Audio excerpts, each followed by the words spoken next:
Assalamualaikum warahmatullahi wabarakatuh. Izinkan saya mewakili teman-teman saya. Sebelumnya, selamat pagi, siang maupun malam bagi kalian yang sedang menonton video ini. Izinkan saya mewakili teman-teman saya untuk memaparkan sedikit hasil diskusi kami tentang manajemen kualitas air. Literatur yang kami diskusikan ada 5. Antara lain, pengelolaan sumber daya air yang berkelanjutan di Kota Sorong, pengelolaan sumber daya air yang berdasarkan kearifan tradisional perspektif hukum lingkungan, potensi sumber daya air di Indonesia, memudarnya nilai kearifan lokal masyarakat dalam pengelolaan sumber daya air, serta pengantar pengelolaan sumber daya air. Pengelolaan sumber daya air merupakan salah satu sumber daya alam yang utama baik untuk kehidupan flora, fauna, dan manusia di muka bumi maupun untuk kebutuhan manusia dalam memenuhi kebutuhan berbagai sektor kehidupan. Sebagai sumber daya alam, jumlah ketersediaannya terbatas, maka perlu dikelola dengan baik agar yang membutuhkan air dapat mendapatkan akses yang sama. Selain keberadaan air di bumi terbatas, sebenarnya penyebarannya di muka bumi ini juga tidak merata, baik tidak merata dari segi lokasi atau spasial, maupun dipandang dari segi temporal atau penyebaran waktu selama 1 tahun juga tidak merata. Selain itu, air juga merupakan sumber daya yang mempunyai nilai ekonomis karena menjadi salah satu input untuk proses industri berbagai produk yang memerlukan air, seperti industri yang memproduksi minuman dan makanan. Reformasi dalam pengelolaan sumber daya air merupakan salah satu tindakan penting untuk mengatasi pengentasan kemiskinan, ketahanan pangan dan energi, serta konservasi sumber daya alam.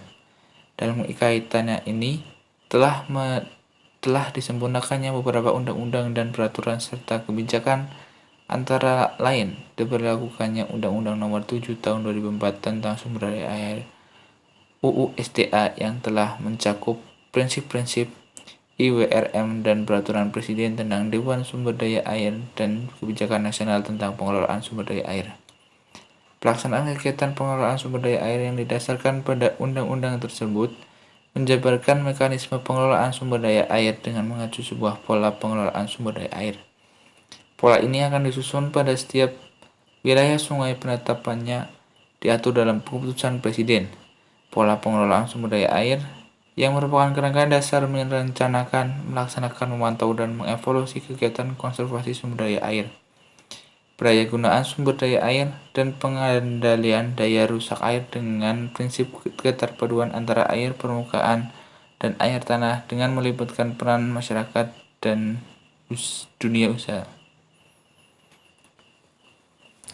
Pengelolaan air dapat dilaksanakan dengan baik dengan memahami hubungan antara tujuan pengelolaan dan hidrologi serta antara tujuan pengelolaan dan sistem perairan. Dalam hidrologi akan dijelaskan tentang bentuk air, jumlah, waktu, tempat, dan kualitas air yang sangat terkait dengan proses dan siklus hidrologi serta sistem perairan. Di dalam pengelolaan sumber daya air, pengukuran aliran air merupakan kegiatan yang mutlak dilakukan. Data hasil pengukuran tersebut selanjutnya menjadi dasar perhitungan untuk berbagai kegiatan yang berkenaan dengan pemanfaatan sumber daya air dalam kebutuhan manusia dan lingkungannya.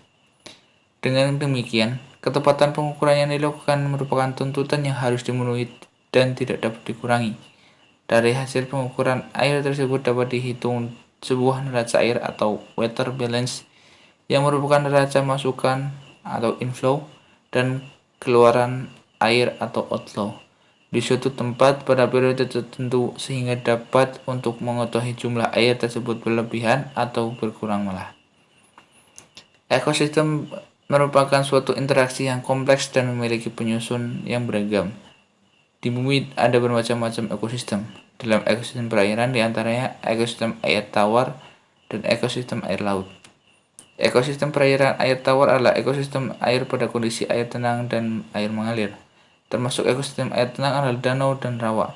Termasuk ekosistem air mengalir adalah sungai, sedangkan ekosistem air laut dibedakan atas ekosistem perairan lautan, pantai, estuari, dan terumbu karang. Berikut adalah siklus hidrologinya.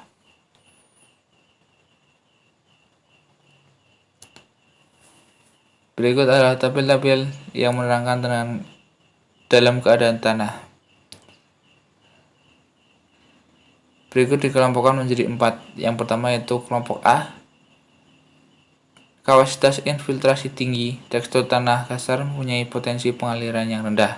Kelompok B, kapasitas infiltrasi sedang, tekstur tanah sedang, mempunyai potensi pengaliran sedang.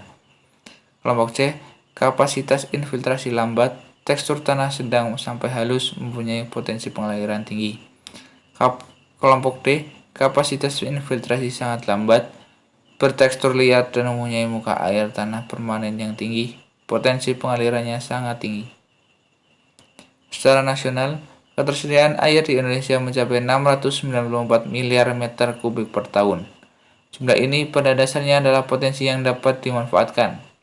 Namun faktanya, saat ini baru sekitar 23% yang sudah termanfaatkan, di mana hanya sekitar 20% yang dimanfaatkan tersebut digunakan untuk memenuhi kebutuhan air baku rumah tangga, kota, dan industri. 80% lainnya dimanfaatkan untuk memenuhi kebutuhan irigasi. Menurut Hartoyo tahun 2010. Kondisi DAS, masalah air di Indonesia ditandai dengan kondisi lingkungan yang makin tidak kondusif sehingga makin mempercepat kelangkaan air.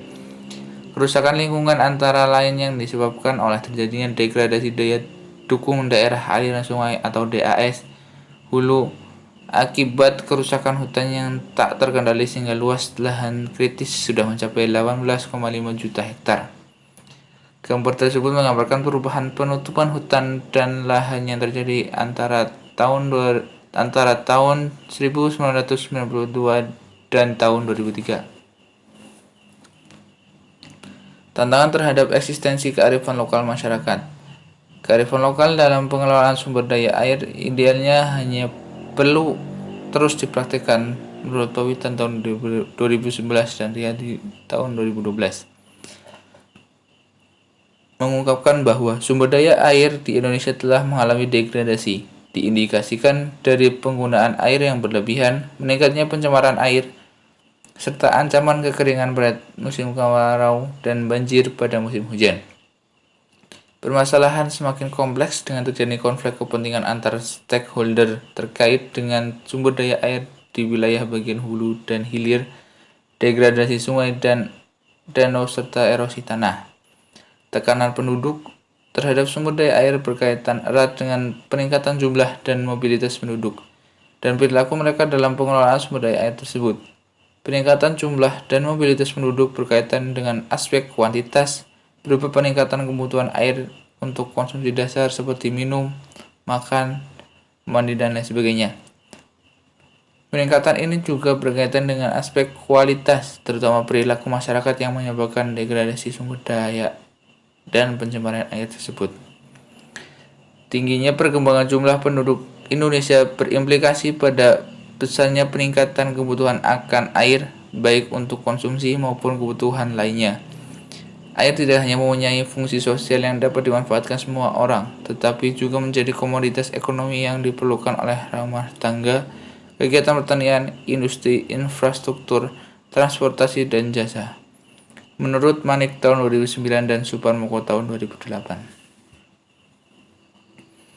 Perilaku masyarakat berkaitan dengan kebersihan dan sanitasi lingkungan juga berpengaruh terhadap ketersediaan dan kualitas air. Budaya bersih di sebagian masyarakat masih minim, digambarkan dari perilaku masyarakat yang membuang sampah sembarangan. Selain itu, sebagian masyarakat juga masih membuang air besar secara sembarangan, sekitar 41 juta orang setiap harinya. Kompas 23 Juni 2013. Kegiatan pembangunan dan modernisasi teknologi dan konfirmasi Menurut banyak referensi berpengaruh signifikan terhadap eksistensi kearifan lokal. Percepatan laju pembangunan di segala sektor menyebabkan terjadinya pergeseran paradigma dalam pengelolaan sumber daya air. Pergeseran nilai terjadi semakin cepat karena pembangunan berfokus pada pertumbuhan ekonomi dan kurang memperhatikan tatanan sosial dalam masyarakat dan fungsi ekologi dari kearifan lokal masyarakat. Pembangunan yang mengandalkan eksploitasi sumber daya alam mempercepat laju degradasi dari sumber daya air. Bentuk pengelolaan sumber daya air oleh masyarakat adat agraris.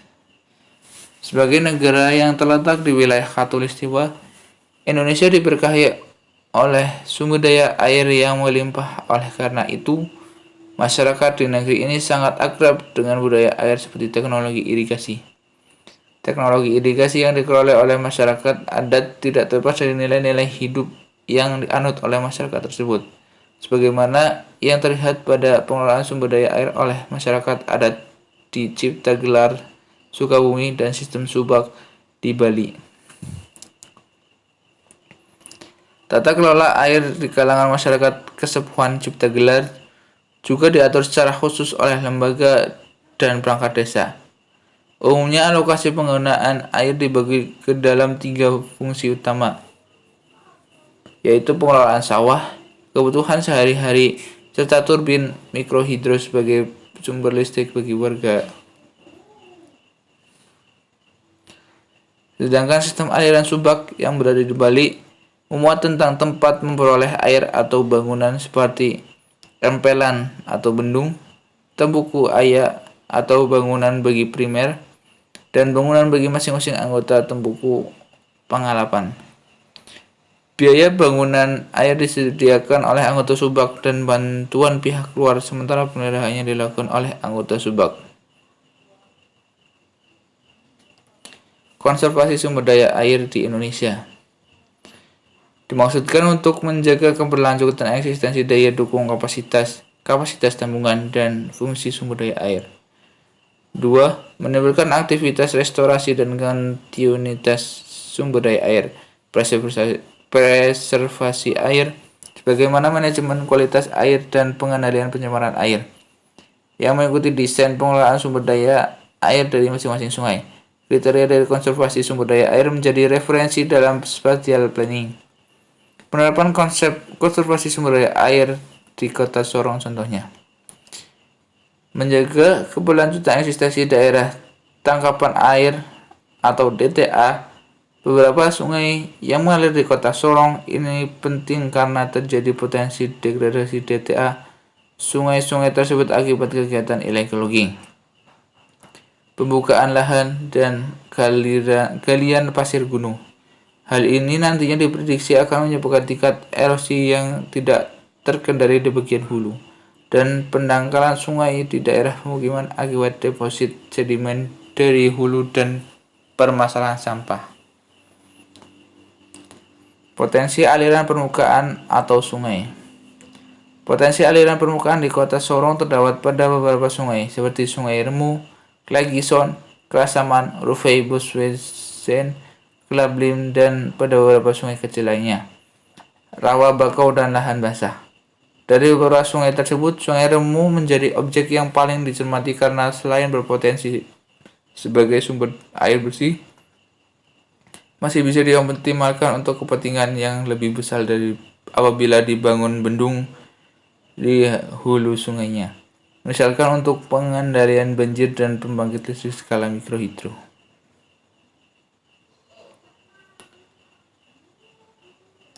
Laju deforestasi meningkat pesat, yaitu dari 1,6 juta hektar per tahun menjadi 2,1 juta hektar per tahun pada tahun 1985 sampai 2001.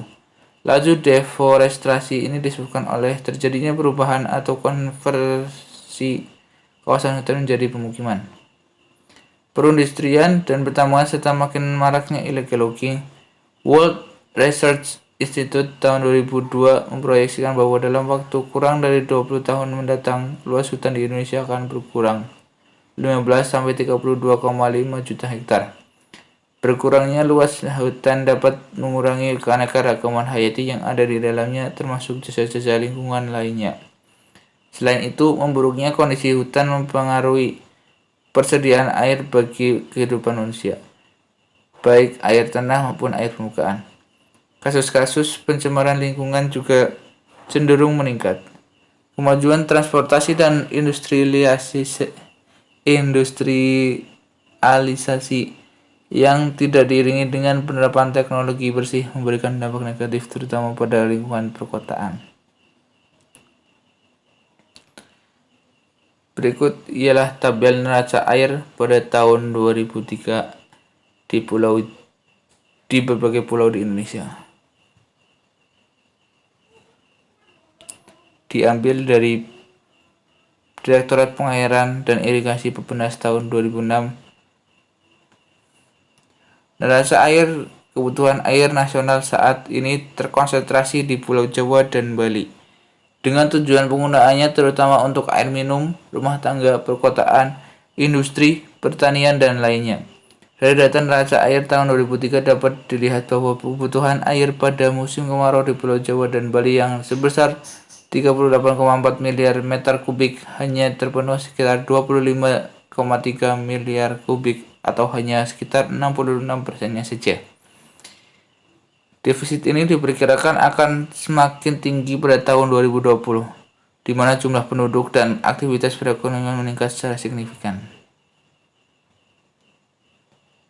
Melihat lebih jauh pada kondisi di Pulau Jawa, Bappenas tahun 2006 telah melakukan suatu kajian lebih mendalam untuk melihat neraca air per kabupaten atau kota sehingga dapat memproyeksikan kondisi ketersediaan air dibandingkan dengan kebutuhannya hingga tahun 2025 sebagaimana ditampilkan dalam gambar berikut.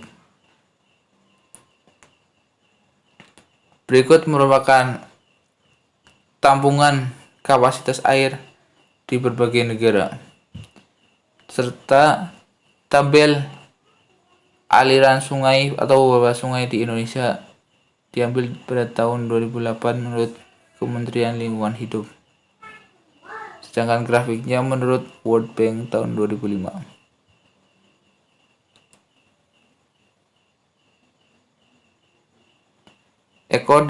Ekoefisien dalam pengelolaan sumber daya air adalah sebuah proses yang berkelanjutan dalam desain, konstruksi, operasi, dan pemeliharaan dengan meminimalkan dampak negatif terhadap lingkungan.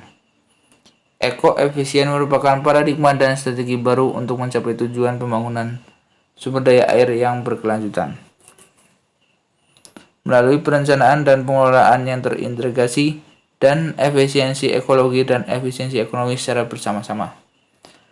Ekoefisien yang pada awalnya dikenal pada sektor industri ini diartikan sebagai penyediaan barang produksi atau jasa yang memiliki nilai ekonomi yang kompetitif, namun dengan mengurangi dampak negatif terhadap ekologi sehingga dapat sejalan dengan daya dukung lingkungannya. Sekian dari saya untuk mewakili teman-teman saya. Bisa dilihat, sayangilah lingkungan kita, jaga ekosistemnya, manfaatkan sesuai kebutuhan dan jangan berlebihan. Sekian, kurang lebihnya mohon maaf. Wassalamualaikum warahmatullahi wabarakatuh.